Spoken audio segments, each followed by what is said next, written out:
हम लगातार बात कर रहे हैं कैसे ग्लोबल ब्रोकरेजेस का बाजार पर भरोसा बढ़ रहा है। मॉर्गन स्टैनली ने 10 से 15% का टारगेट बढ़ाया है। गोल्डमैन सैक्स ने पिछले हफ्ते अपग्रेड किया था। अब इस हफ्ते 21,800 का टारगेट आ रहा है। जनवरी एंड माफ कीजिए, अगले साल के अंत तक ये 21,800 का टारगेट दे रहे हैं। यहाँ से 2000 पॉइंट की रैली, लगभग 10% की अपमूव उन्हें इन लेवल से दिख रही है। Rightly so. मेरे ख्याल से गवर्नमेंट की तरफ से ये रिपोर्ट है बहुत अच्छी है, और अगर किसी को कॉन्फिडेंस कम हो तो वो इस रिपोर्ट को पढ़े। कई बार क्या होता है कि दीप आप कितने अच्छे हैं ये आपको पता नहीं होता।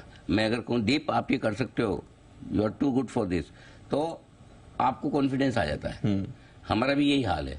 हमारे मार्केट में हमें कॉन्फिडेंस कम होता है। कोई बाहर वाला आके FIs बोलता है तो हमें कॉन्फिडेंस आता है, अच्छा गोल्डमैन बोल रहा है 21,800 तो हो जाएंगे। हम 21,000 21,500 बोल रहे तो उसमें कॉन्फिडेंस कम। अच्छा ठीक है, विक्रम संवत के लिए आपने दिया होगा टारगेट 21,000 21,500, आएगा नहीं आएगा पता नहीं, अनिल जी ने बोला होगा। लेकिन चलो कोई भी, आपको जिससे कॉन्फिडेंस आए उससे लीजिए। मेरे से आए, दीप से आए, गोल्डमैन से आए, जिससे भी आए, लेकिन कॉन्फिडेंस लीजिए। सो 21,800 उन्होंने दो खास कारण बोले, और दोनों में से एक कारण बहुत बढ़िया है जिसपे बाजार हमेशा चलता है कि भाई कंपनियों की कमाई अच्छी है। ठीक है, उनका भरोसा है कि कंपनी की कमाई अच्छी है और अच्छी रहेगी, आगे भी नतीजे अच्छे रहेंगे। Very good. अल्टीमेटली तो कंपनियों की कमाई होगी तो शेयर बढ़ेंगे तो मार्केट बढ़ेगा। ये तो बड़ा आसान। लेकिन दूसरा कारण जो बोला है दीप, वो इससे भी ज्यादा अच्छा है जी।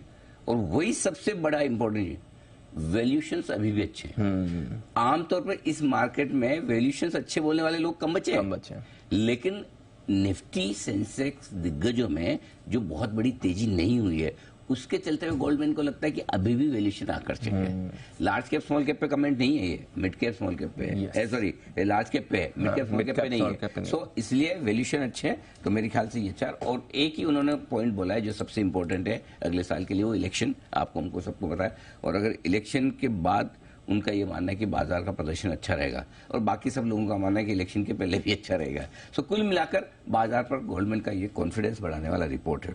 बढ़िया रिपोर्ट है ना। यस, चलिए मजा आएगा इससे भी। तो अच्छा एक्शन आ रहा है। आइए एक बार बाजार की भी बात कर ली जाए सर। बताएं आज की सेटअप कुछ खास। आज के सेटअप में दीप, पहली चीज तो है कि निफ्टी और बैंक निफ्टी गिरने को तैयार नहीं है। कल का दिन फॉलो अप सेलिंग के लिए बेस्ट हो सकता था, लेकिन हमने कहा ना, हम नहीं गिरेंगे। सॉरी, मतलब 20 25 30 पॉइंट निफ्टी घट जाए उसको मैं घटना नहीं मानता, और एक पॉइंट बैंक निफ्टी बढ़ जाए उसको मैं बढ़ना मानता हूँ। क्योंकि बैंक निफ्टी को इतना ही बढ़ना था, वो बढ़ा है। सो दूसरा ये कि FIs और लोकल फंड्स के आंकड़े चल के आप देखेंगे दीप, तो ऐसे खराब नहीं है किसी भी लिहाज से। नहीं तो पहले ये आपने एक चीज नोटिस की है, पहले क्या होता था, एक आध दिन जैसे ही मतलब 2-3 दिन FIs ने खरीदा, और एक आध दिन ग्लोबल जरा सा भी खराब लगे या कोई रीजन से तेजी रुकती हुई तुरंत बेचते थे। यस, ये तुरंत बेचने वाला इस सीरीज में नजर नहीं आ रहा।